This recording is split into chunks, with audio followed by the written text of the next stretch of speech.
Olá, meus irmãos. Norberto Peixoto, falando do grupo de Umbanda Triângulo da Fraternidade, para a nossa página Pérola de Ramatiz no Facebook, perfil no YouTube e no Instagram. Primeiro vídeo de 2022. Meu sincero e profundo axé, saravá, namastê. Tirei um pequeno período de férias, no final do ano, pequeno recesso de momento de recolhimento, de reflexão. Estou imerso, terminando um livro, e algumas pessoas me perguntaram por que do meu silêncio, por que eu tinha parado com os vídeos. Eu não parei com os vídeos, somente um momento de descanso. Estamos retornando. Desde 2007 a gente faz esses vídeos com regularidade, então já se vão 14 anos, Bastante tempo. Creio que seja o canal mais antigo no YouTube falando de Umbanda e espiritualidade de uma maneira geral, embora isso não seja nenhum troféu. Antiguidade não define caráter, nem dá para avaliar. Não é critério de avaliação, mas é uma referência de continuidade e de persistência. Então, estou muito grato de poder retornar a esses vídeos. Hoje vou falar sobre por que me tornei vegetariano. Antes de entrarmos no assunto propriamente dito, informo que agora no início de março estamos retornando com as sessões públicas de caridade. O calendário está publicado no nosso perfil no Facebook, Pérola de Ramatiz, e no blog do Triângulo, Triângulo da Fraternidade, triangulodafraternidade.blogspot.com. Bom, por que eu me tornei vegetariano? A história é um pouco longa, isso temos que retornar no tempo há 20 anos atrás. E antes de eu dividir com vocês alguns detalhes assim da minha caminhada e por que eu me tornei vegetariano, eu quero expressar com vocês que ser vegetariano ou ser carnívoro não é fator que altera caráter.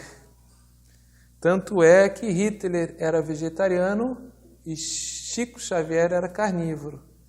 Veja o caráter elevadíssimo e o sublime amor do Chico pela humanidade e quem foi Hitler, Então, não altera caráter, mas esses dois extremos devem nos servir de referência com discernimento. Você justificar que Hitler era vegetariano para você continuar sendo carnívoro numa generalização é como eu dizer que na partida de futebol sempre nós vamos tomar gol em algum momento, então não precisa de goleiro, vamos jogar sem goleiro. É a mesma coisa, Então, as generalizações às vezes a gente faz para nos justificarmos, ou seja, eu sou carnívoro e não pretendo ser vegetariano, então uso como argumento que Hitler era vegetariano e Chico era carnívoro. Feita essa pequena consideração, eu penso hoje que o Chico refletiria. Se estivesse entre nós, ele gostava muito de um frango à mineira, na galinha mineira, e ele refletiria se a galinha que ele fosse comer, será que seria essa galinha criada em confinamento, com ração, antibiótico e hormônios de crescimento, completamente em confinamento, ou ele preferiria a galinha corredeira solta, como era na época do Chico? Será que ele comeria essa galinha de confinamento, como é feito hoje? Eu creio que o Chico, pelo coração dele, pela humanidade que ele tem, ainda, porque é uma consciência, ele não estava no corpo físico, eu colocaria isso para a nossa reflexão. Então não tem relação de causalidade necessariamente com caráter, você ser ou não ser vegetariano. Eu conheço pessoas de uma índole maravilhosa, de amorosas, fraternas, de elevado caráter, que são carnívoras. E outras que são vegetarianas, que estão com o coração seco, não se abriram para a amorosidade. Então, cada caso é um caso. A minha particularidade em relação aos motivos que eu me tornei vegetariano, ele começa a questão de 20 anos atrás, creio eu, que eu trabalhava com apometria, desobsessão na apometria, e fazia escola de médiuns no centro espírita também, e eu estava bastante cansado, e eu percebia que durante os trabalhos mediúnicos, sempre eu atraía muito obsessor, né? Eu era médium de psicofonia na época, então sempre manifestações densas, pesadas, não somente com aspecto kármico retificativo, que eu estava fazendo uma limpeza no meu subconsciente, mas chegou um momento que me foi orientado que eu deveria diminuir a carne para refinar meu duplo etéreo. Refinar o duplo etéreo e aprimorar a sintonia mediúnica, principalmente com Ramatiz, o espírito Ramatiz. E eu, de uma maneira assim intensa, resolvi de um dia para o outro, senão eu não como mais carne. E parei de um dia para o outro. Mas, ao mesmo tempo, eu não fiz nenhuma adequação na minha dieta alimentar diária. E, de alguma forma, eu tive uma deficiência de nutrientes, principalmente de proteína, porque eu trabalhava na área comercial e estava sempre na rua, então acabava comendo muito buffet de salada, né? E não me preocupava muito com a reposição proteica. E eu me enfraqueci. Fiquei um pouco fraco, eu sentia assim, fraqueza nas pernas. E um dia eu tive uma visão de Caboclo Peri, eu ia almoçar na minha mãe, ao meio-dia. E na noite anterior ao almoço, eu tive um sonho com Caboclo Peri, ele chegava assim com um prato e me oferecia uma almôndega fumegante, e dizia: senhora, coma carne uma vez por semana. Eu levantei, né, pensei, puxa, Caboclo Peri está mandando eu comer carne, e não entendi muito bem, mandou comer uma almôndega, mas enfim. E aí saí para trabalhar e não dei muita atenção para esse sonho. Chego na casa da minha mãe, no horário do almoço, e ela tinha feito almôndega. E aí eu pedi para ela: me bota uma almôndega. Ah, você vai voltar a comer carne? Eu disse: não, uma vez por semana, carne vermelha. Aí voltei, comi uma vez por semana. E enquanto eu estivesse nos trabalhos desobsessivos, pela minha dissensibilidade, Caboclo Peri disse que era para mim manter até eu adaptar o organismo, né? A energia vital que fluía no meu duplo etéreo, até ela ir se refinando aos poucos. E aí, neste ínterim, eu fui adequando a minha dieta, porque nós temos proteína vegetal no arroz integral. Eu não comia arroz integral naquela época. Então, só você comendo arroz integral, você tira o arroz polido, o arroz branco, e você substitui por o arroz integral na sua substituição diária, na sua alimentação diária, você já vai ter a reposição de proteína necessária e adequada para a manutenção do seu organismo. E aliado a feijão, grão de bico, couve, brócolis, lentilha, né? Outros alimentos. Então, isso é o de menos importância. Então, esse mito de que você enfraquece deixando de comer carne, a gente é criado desde pequenininho, né? Meu pai ia no açougue, trazia uma peça de fígado inteiro para dar bife de fígado para nós, porque dizia que a gente precisava comer para ficar forte. A gente foi criado com esse mito. E isso não é relativo, né? Não é totalmente verdadeiro, porque se assim eu fosse, o gorila seria fraco, né? O gorila não come carne, rinoceronte, hipopótamo, elefante, são fortes, né? E o ser humano já está comprovado que a sua fisiologia e o tipo de intestino que nós temos não é para sermos carnívoros. Nosso intestino é muito longo, então o processo digestivo da carne, o bolo fecal que forma, ele entra em putrefação, isso danifica muito o organismo, principalmente esse tipo de carne hoje, de boi de confinamento, né, com muito antibiótico, muito hormônio e outros insumos químicos que já está comprovado que inclusive são cancerígenos. E uma questão interessante, que quando eu parei de vez com a carne, eu fiquei um tempo comendo ainda frango e depois só peixe, e aí teve um momento que eu parei de vez, eu percebi que inclusive o odor do organismo, do suor, né? Não é que você fique 3 dias sem tomar banho e você vai ter odor, independente do tipo de alimentação. Mas eu percebi que antes eu tinha que usar mais desodorante.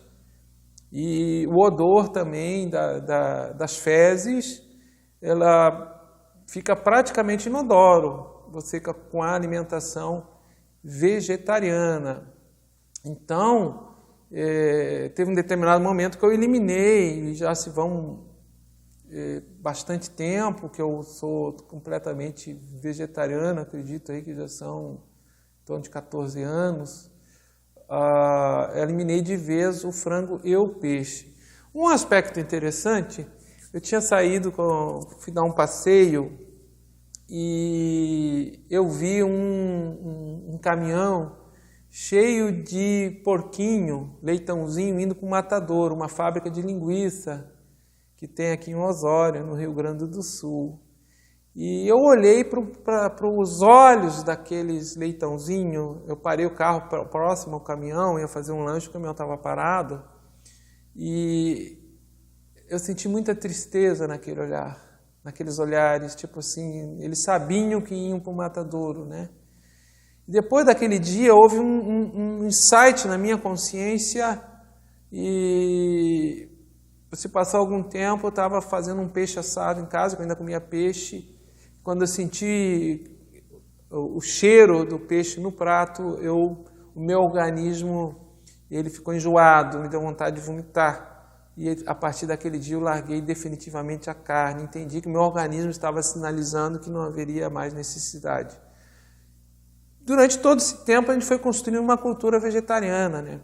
Hoje a gente tem uma alimentação completamente vegetariana, bastante produtos orgânicos, inclusive, que está bem mais barato do que ir na farmácia ou do que comer carne vermelha ou outro tipo de carne.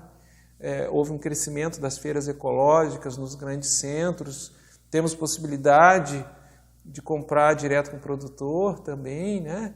Então, hoje está fácil até, cresceu bastante o vegetarianismo, isso é muito bom. Mas eu não coloco superioridade em relação a quem não é vegetariano, quem come carne.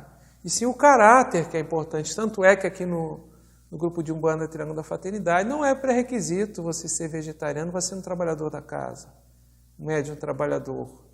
E nunca foi, nunca houve nenhuma discriminação em relação a um ou outro. Mas, com o tempo, e talvez pelo meu exemplo, eu sendo dirigente, sendo uma casa de Ramatiz, e Ramatiz defende o vegetarianismo, gradativamente eu percebi que foi aumentando o número de vegetarianos na nossa corrente. Então, a grosso modo, é isso. Obviamente que quando saiu aquela orientação de eu deixar de comer carne para refinar o duplo etéreo e a sintonia mediúnica, se não houvesse um polimento de caráter, isso seria inócuo, seria um placebo, não teria efeito nenhum. Então já vinha num esforço de modificação interior, deixei de beber, deixei de fumar, eu fui fumante uma época da minha vida, eu bebia cervejinha, né? Eventualmente em eventos sociais tomava um uísque, trabalhei na área comercial, então a gente tem muitos eventos. Fui tirando fui mudando meus hábitos. Hoje eu não bebo, não tomo nenhuma bebida alcoólica, eu não fumo e sou vegetariano. Então, a mudança do caráter ela é indispensável em qualquer prática de espiritualidade, em qualquer tradição. O que o Chico tinha, um caráter elevado, o que Hitler não tinha. Né? Então, esse paralelo, um comparativo, não é o ser vegetariano ou o ser carnívoro que determina a superioridade moral sobre um em relação ao outro. Mas tem um aspecto que é importante. O vegetarianismo ele está inserido dentro de um contexto de cosmovisão do mundo, uma visão do mundo. Dentro da tradição oriental, aí vem a bagagem de Ramatiz, enquanto um Swami do Oriente, ligado à tradição do Ramayana, aí todos vegetarianos, e um dos primeiros pressupostos do Sanatana Dharma, que é a religião eterna, ou seja, aqueles princípios regulativos, organizadores do cosmos, e da religação do homem com essa consciência divina, que independe de religiões dogmáticas estabelecidas, eclesiásticas, cerimonialistas em terra. É uma filosofia universal. Ela, uma das primeiras observâncias é a ahimsa, a não violência. E dentro dessa visão, você se alimentar, você comer um animal, você está causando uma violência. O nosso planeta, ele tem uma cadeia de evolução animal e orgânica, que é um comendo o outro. Seja no reino aquático, seja no reino terrestre, aves, peixes, qual for o reino animal que você observar, é um comendo o outro. Isso já não se dá no reino vegetal, embora tenhamos algumas plantas que são carnívoras, poucas em relação ao todo. Então, no reino vegetal, não. Mas os animais eles já estão caminhando por uma aquisição de consciência. Então, eles têm um grau de senciência, são sencientes, sentem e percebem com muito mais amplitude do que um vegetal. Então, você causa uma violência quando você se alimenta e contribui para essa cadeia de violência da mortandade animal. E nós temos a obra de Ramatiz, Fisiologia da Alma, e temos também na obra de André Luiz, não me lembro agora o título, mas que abordam essa questão do espiritual dos frigoríficos, que é diferente de você criar um boizinho no pasto solto, você criar lá no interior de Minas Gerais, onde o Chico foi criado, era um caboclo do interior, né? Aquele bichinho criado com amor, solto, com todo o equilíbrio junto à natureza, é diferente, completamente diferente de como é essa coisa intensiva de confinamento hoje. Eu não vou entrar nesse aspecto do impacto, profundo impacto ambiental, da agropecuária e da indústria de ração para o animal que vai ser abatido e comer carne, além do consumo de água que está desequilibrando todos os mananciais no planeta, e nós vamos passar por uma séria crise hídrica, logo já estamos passando. Não vou entrar nessa seara que não fugiria um pouco nossa abordagem aqui nesses vídeos, mas isso está dentro de um contexto de visão do mundo, que ela começa com a ahimsa, não violência, com verdade. Então, se você vai praticar não violência, você não pode não deve ingerir um alimento que ele venha com violência ou com morte.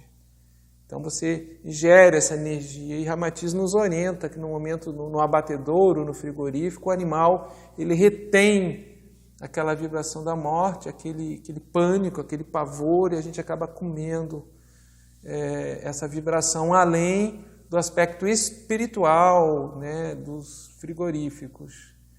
Quanto à questão do sacrifício animal nas religiões, eu não vou entrar no mérito nesse vídeo de avaliação, e sim sempre de respeito a essas tradições que sacralizam o magnetismo animal.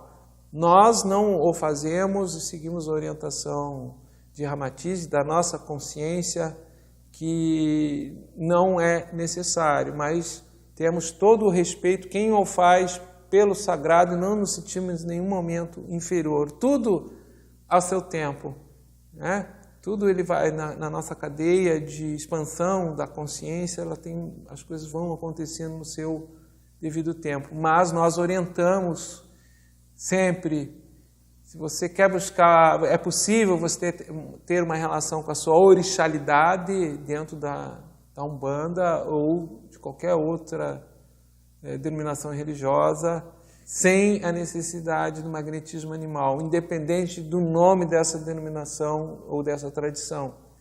Essa é uma questão que nós temos que repensar e reavaliar ao longo do tempo. Somos orientados pelos mentores espirituais do Triângulo da Fraternidade, da gente só usar o axé vegetal desde o início e criar uma nova consciência de relação com o orixá, sem a necessidade do magnetismo animal. E concluindo esse breve vídeo, início de 2022, agora, há pouco tempo, agora, semana passada, eu fiquei sabendo que o Rio Grande do Sul exporta muito carneiros para o Egito e para o mundo árabe. E a motivação é que uma das motivações não é somente de alimentação, é para os sacrifícios animais, né, que ainda se faz, os muçulmanos ainda sacrificam. Então, bezerros, são pequenos bezerrinhos, né, não só carneiro, mas bezerros. Esse dia eu fiquei sabendo que saiu um navio aqui do Porto de Rio Grande com 20 mil bezerros, e vários deles morrem na travessia, para uso espiritual religioso no Egito, que é muçulmano. Com todo respeito a essas tradições, mas nós não podemos concordar com isso. É triste que ainda esse derramamento de sangue no planeta, para nós chegarmos a Deus, independente da denominação de Deus, nós temos que tirar a vida de um irmão menor, né, do planeta. Imaginemos que um anjo, para chegar ao arcanjo, tivesse que sacrificar um homem ou uma mulher. Você gostaria de ser o sacrificado? Você gostaria de ser o bezerro sacrificado para o anjo se tornar um arcanjo? Ou por o arcanjo entrar numa esfera como arquiteto sideral? Você se colocaria à disposição? Eu não me colocaria à disposição, não gostaria de ser sacrificado desse jeito, né? Porque não há necessidade e Deus não exige isso de nós. É um estado de consciência, de verticalidade, e a tradição do yoga clássico indiano ensina isso. Independente do local que você está, da denominação religiosa do templo, você é um templo vivo com Deus, independente do nome e forma de Deus, do seu ideal de devoção. Então, quando a gente traz isso para o nosso mundo interior e minimiza o externo e a necessidade de elementos válidos sempre de sacralização para o nosso apoio, para a nossa referência, mas a questão do animal. Fica a nossa expectativa, a nossa esperança de, dentro do ciclo de reencarnações, adquirirmos o passaporte cósmico, de renascermos em mundos que não sacrificam mais, né? Mundos que não comam mais carne, mundos que os corpos são mais perenes, mais longevos, com mais saúde, com mais amor, com mais altruísmo, e que a cadeia de evolução não seja um comendo o outro. E esses mundos existem porque existem muitas moradas na casa do Pai. A Terra ainda ela é um planeta primário, em muitos aspectos instintivo, né? Os elementos respondem com violência e o homem cada vez mais está destruindo os nadis e meridianos planetários pela sua cobiça, pela sua exploração indefinida dos elementos e recursos do planeta, que são finitos e não são infinitos. A cobiça do homem é infinita. Os recursos são finitos. Aí vai dar um conflito, já está dando um conflito. O degelo das calotas polares, aumento do nível dos oceanos, enfim, tudo isso que a gente está sabendo que vai acontecer, o aumento da temperatura no orbe. Semana que vem está previsto aqui no Rio Grande do Sul até 50 graus. Vai ter cidades, vai ter 47 graus, já temos a previsão do Climatempo, temos da Medsul, que são 2 institutos de meteorologia aqui, que são bem sérios. Então, o estudo dos mapas do satélite, dos movimentos, né, eólicos e das correntes de ar, já prevêem que nós vamos ter semana que vem, ou essa semana que entra agora, já começa, chegaremos a um calor inédito de quase 50 graus no estado do Rio Grande do Sul, que previsões dizem que se tornará um deserto futuramente. Que o Deus que habita em mim, o Orixá que habita em mim, o Self que habita em mim, saúda o Deus que habita em você, o Orixá que habita em você, o Self que habita em você. O Ori sagrado que habita em mim, essa partícula divina, saúda o Ori sagrado que habita em você. Todos somos sagrados e temos o potencial divino dentro de nós. Todos nós somos igreja vivas. Isso só depende de um estado de consciência para estarmos verticalizados com esse potencial divino dentro de nós. Meu mais profundo e sincero axé, saravá, namastê, sempre um eterno aprendiz, nunca melhor do que ninguém. Até a próxima oportunidade, meus irmãos.